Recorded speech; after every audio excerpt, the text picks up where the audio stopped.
do community organizing efforts navigate the state's election system to reach new voters?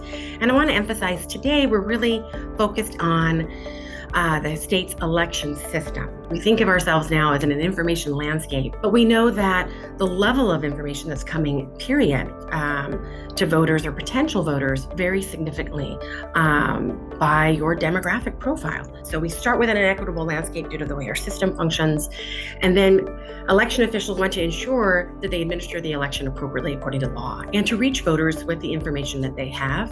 And then community organizations, voter advocacy groups, others in a nonpartisan fashion will reach out to groups to try to make up the difference, but they're really fighting an uphill battle. Community groups and voter advocacy groups are part of implementation in nearly all types of election reforms, but they often are not considered in the policy formulation process and can often not be part of the official implementation process. It requires a significant commitment that often is unfunded, right, by funders, by grants, or other entities that are providing funding. They squeeze that that source as much as possible, their own time, but they are not funded often to do that level of work. Many don't have the resources to fully implement or engage with the reform that potentially impacts the success of the reform. As we've now shown a number of times last week and this week, official voter materials are a trusted source of information.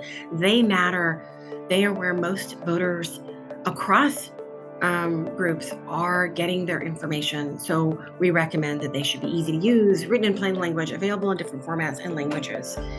And then friends and family are key information source. We think it's very important wherever possible to conduct surveys that are representative of the overall voter population. It is representative by race and ethnicity in California, and sample size is very similar to the overall eligible youth voter population as well.